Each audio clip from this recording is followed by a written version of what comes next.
Court में हम लोग गए हैं, कोर्ट में जा रहे हैं, वहाँ बात करेंगे, सुप्रीम कोर्ट तक जाएंगे, सदन नहीं चलने देंगे, लड़ाई बिल्कुल आर पार है। इतना बार रुपयागिरी करोगे भाई, आप अवेलेबल थे, आप कह दिए नॉन अवेलेबल है, फिर कोर्ट ने कहा सवाल नहीं उठता, कस्टडी नहीं लिया, फिर आपने 25,000 मुचलका भर दिया। आप नाटक कितना करोगे भैया? होता है ये अरविंद केजरीवाल और बीजेपी वाले का एक ही थाली के चट्टे बट्टे हैं। पहले बीजेपी ने गरियाया, अब अरविंद जी ने गरियाया। सांसद पप्पू यादव ने कल बिहार बंद करने का आह्वान किया है बीपीएससी अभ्यर्थियों के समर्थनों में, और बिहार में लगातार जो पेपर लीक की घटना हुई है उसके खिलाफ कल बिहार बंद का आह्वान किया। किस तरह की तैयारी और क्या क्या बंद करने वाले हैं? नहीं, तैयारी तो जनता करती है ना, हम लोग तो आवाज देते हैं। ये तो 13 करोड़ परिवार का मुद्दा है, बच्चे का मुद्दा है, भविष्य का मुद्दा है। और ये लड़ाई तो अब एक संघर्ष के लिए, एक बदलने के लिए, एक चेंज करने के लिए, भविष्य में कोई पेपर लीक आउट नहीं, उस मुद्दों के लिए, सिर्फ बीपीएससी के मुद्दों के लिए नहीं है। बीपीएससी के आंदोलन को तो लोगों ने बहुत अच्छे तरीके से बेच दिया, खत्म करके, खरीद के खत्म कर दिया।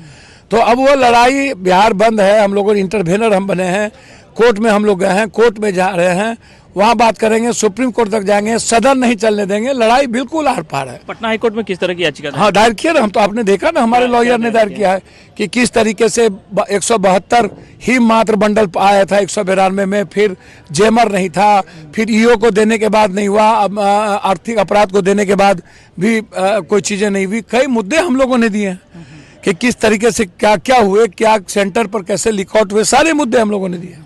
प्रशांत किशोर अस्पताल में है लेकिन अनशन पे है। हमको एक बात छोड़ दीजिए ना, गंदे लोगों की चर्चा, गोबर पर कितना घी डालिएगा आप लोग? शुगर के गूंक से कुछ होना जाना है? आप अस्पताल में भी अनशन? हमको तो समझ, हम भर जिंदगी कोरोना में बाढ़ में रहे हैं, हमको कुछ नहीं हुआ, कोरोना में लाश उठाए तो हम अस्पताल नहीं गए। देश में आज तक इतने बड़े बड़े नेता लाठी का वो कभी नहीं गया, आप हमको बता दीजिए।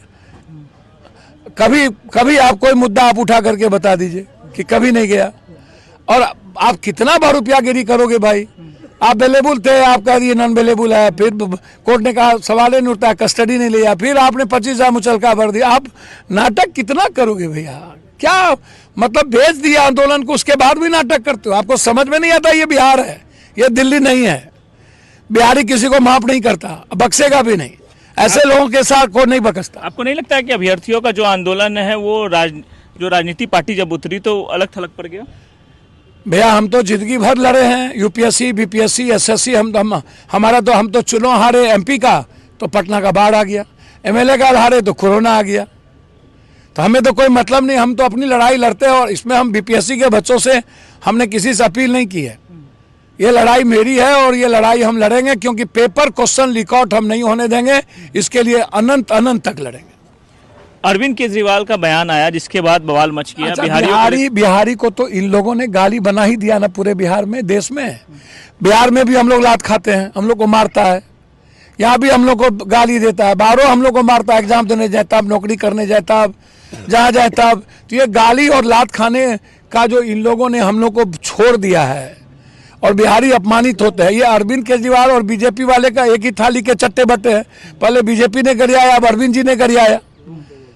तो बिहारी तो गालियां। नहीं लगता इस तरह का बयान नहीं देना चाहिए था? देखिए भैया, मैं कहता हूं किसी भी नेताओं को किसी भी स्टेट, अपने देश के या किसी देश के बाहर के लोगों के बारे में भी बयान नहीं देना चाहिए था। चलिए, तो ये पप्पू यादव थे जो साफ तौर पे कह रहे हैं कि अरविंद